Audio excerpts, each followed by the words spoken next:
and I was a content review analyst for the intellectual property department at Facebook. I handled copyright and trademark claims, and in the course of doing my duties, I noticed other things that were going on accounts, and that is why I came forward. This is my story. Everyone is expected to be the same. Everyone's expected to not talk about these things openly. In the orientation at Facebook, they said the number one rule of Facebook is don't talk about Facebook. I see an odd note on an account. Being a curious person, I decided to look into it more. Things will only change if we, the people, are brave enough to step forward and do something bold.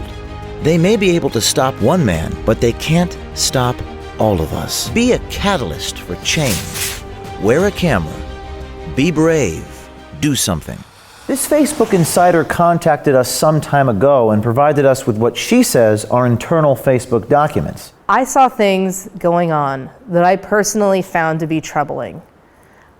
I knew that something had to be done about it, and so I felt that the best thing to do was to inform the public because they had a right to know. This is Danny Ben David, a software engineer. On his website, Ben David writes, "I am now working at Facebook as a software engineer. I'm part of the problem, I know." In the leaked documents our insider gave us, we came across a back-end view of Mike Cernovich's page. On it, we could see Ben David running an action called Action Deboost Live Distribution.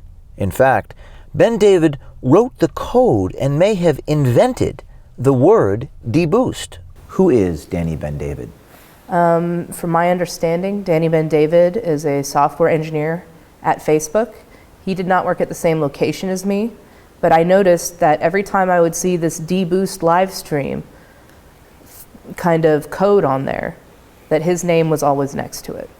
And what does it mean when these documents say Action Deboost Live Distribution? What does the term deboost mean? While I can't speak to what exactly the actions were, when it says reduce live distribution, I'm not a programmer, right? But I can read English just fine. When I see reduce live distribution, it means preventing the distribution of this live feed. Deboosting is a method of suppressing distribution. This occurs because prompts such as share this video are disabled. Interactive notifications are also disabled, and the live feed boost associated with a live streaming video on Facebook is removed. The system converts the live video into text.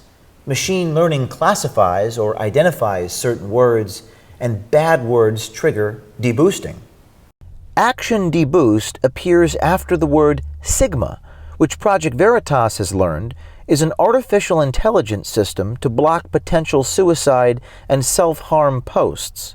The Sigma code was written in 2017, and shortly thereafter, it seems deboost went political.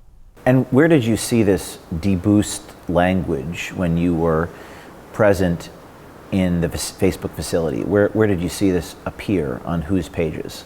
I would see it appear on several different conservative pages.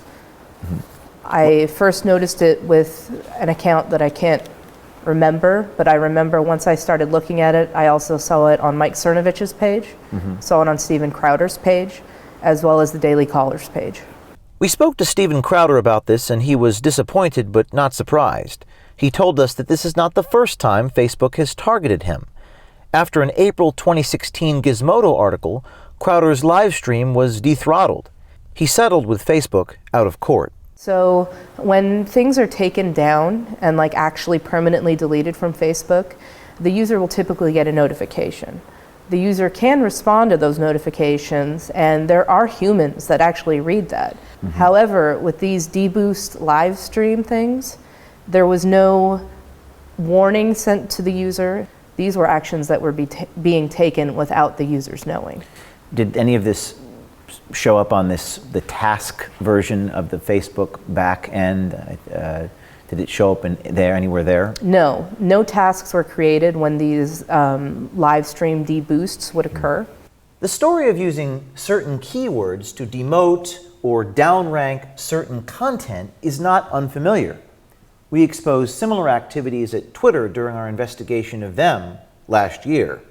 Just go to a random tweet and just look at the followers. It'll all be like guns, God, America, and with the American flag and the cross. Well, Senator, our goal is certainly not to engage in political speech. In April 2018, Facebook CEO Mark Zuckerberg was grilled by the Senate over these very notions, but with no actual proof. Overall, I want to make sure that we provide people with the most voice possible. I want the widest possible expression, and I don't want anyone at our company to make any decisions based on the political ideology of the content. What Zuckerberg says in front of the Senate is completely different than what is actually happening, according to The Insider. Do you think that Mark Zuckerberg knows about this activity? Now, I do not know what Mark Zuckerberg does or does not know. However, what I can say is that at some point, he does need to know what's going on with the company. Has Facebook ever admitted publicly that they've done this, to your knowledge? Not to my knowledge, no. Okay. Did you check pages of people who are not conservative to see what it said? Yes. At first I was wondering whether this is something that I had, a couple working theories. I was like, maybe this is an independent versus mainstream thing. Maybe independent figures on the left are experiencing the same kind of deboosting. Mm-hmm. But I didn't see that. I looked at the Young Turks page. I looked at Colin Kaepernick's page. Mm-hmm. None of them had received the same deboost comment on their account. Is this your name right there? Danny Ben David, iAction Deboost Live Distribution. We'd like to talk to you about why this code shows up on all of these pages. And I can give these to you.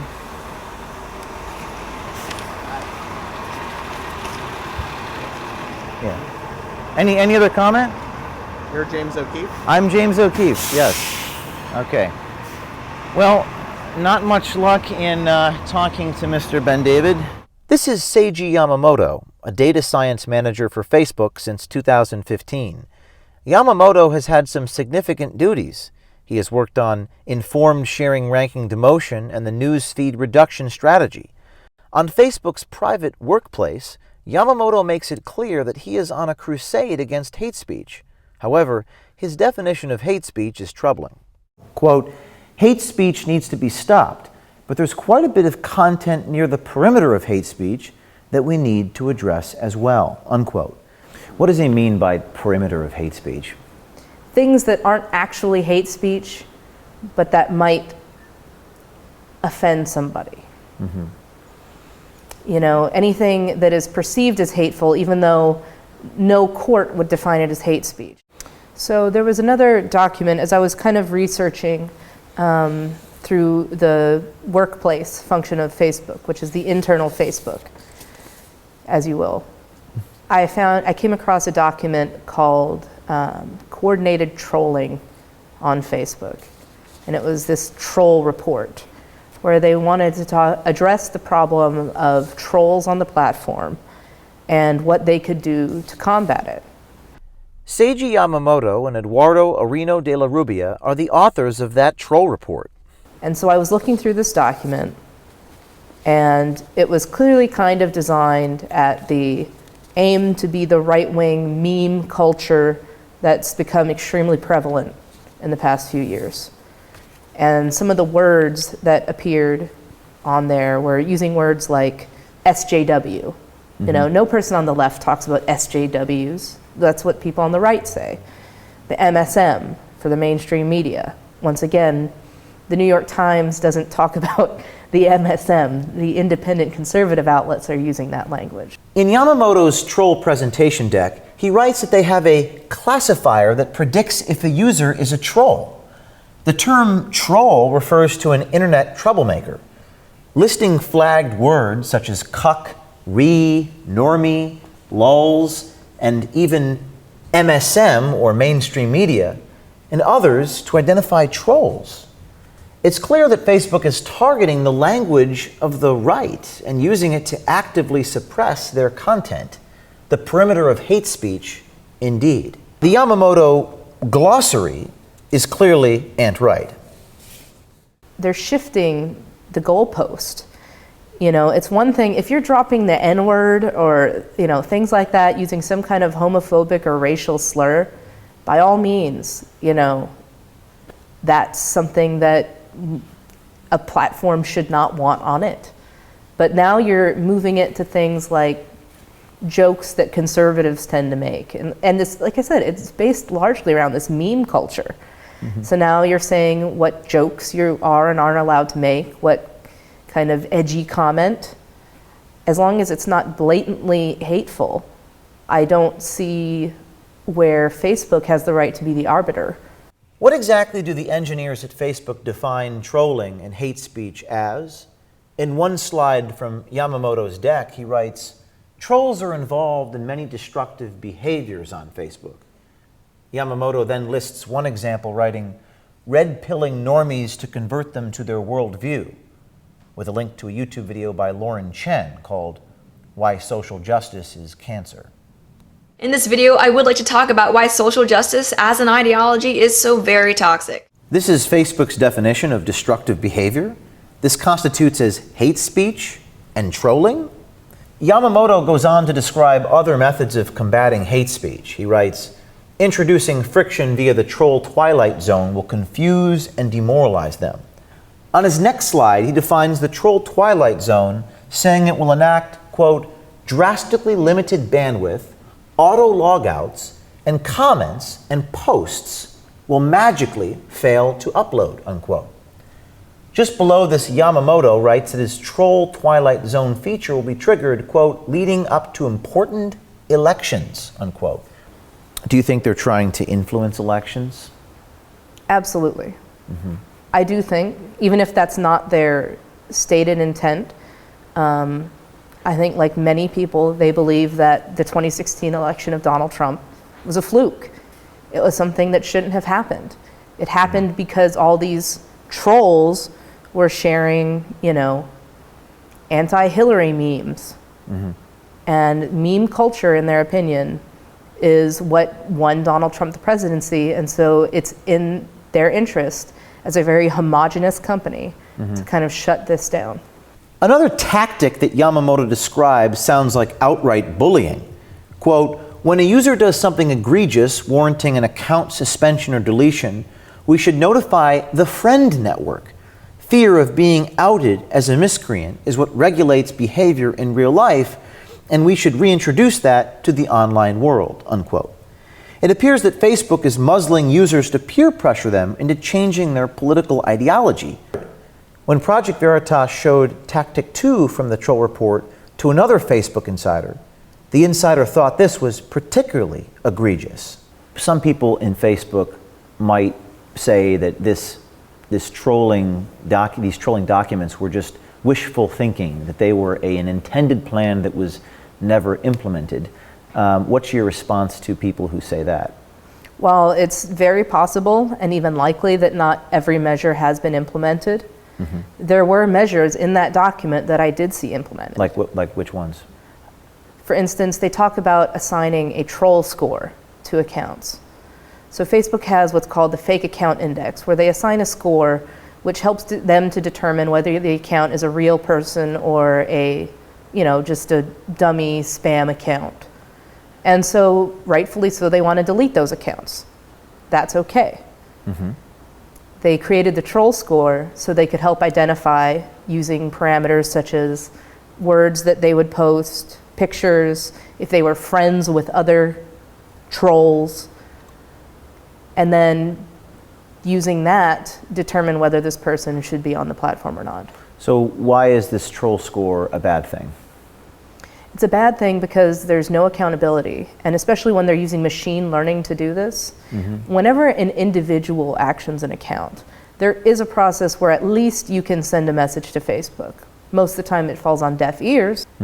However, this is all being done without the user's knowledge. There's no recourse for them. And it's being done without on public figures like Mike Cernovich, Steven Crowder.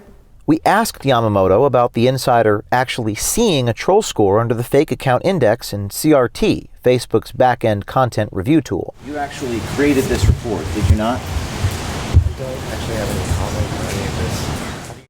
Yamamoto issued a no comment and fled the scene.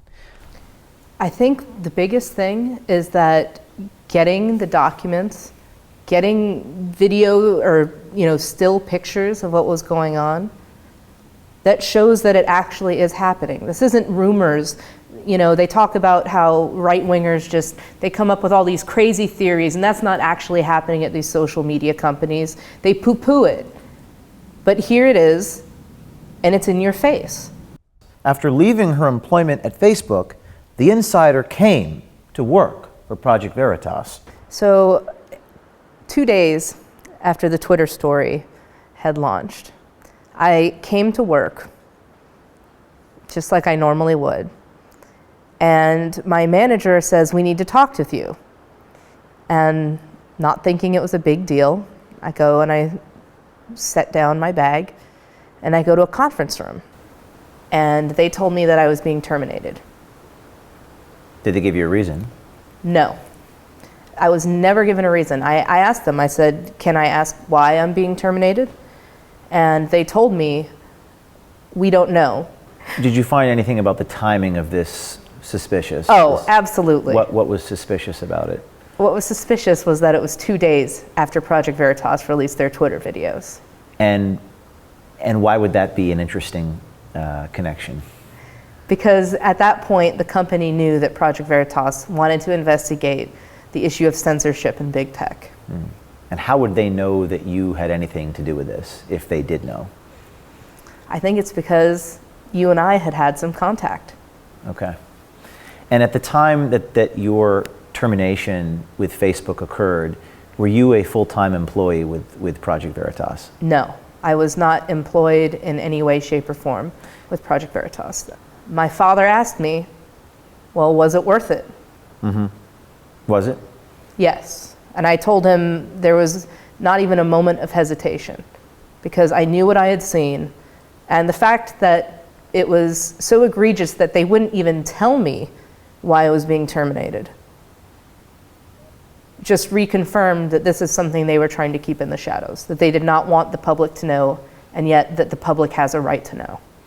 Now, Project Veritas has learned that as late as last week on this workplace back end of Facebook, there were executives and officials talking about the need to not reward divisive content. We're not sure what divisive means, but also saying that we need to promote publishers which are aligned with the mission of Facebook, promote publishers who promote content which is aligned with the mission of Facebook.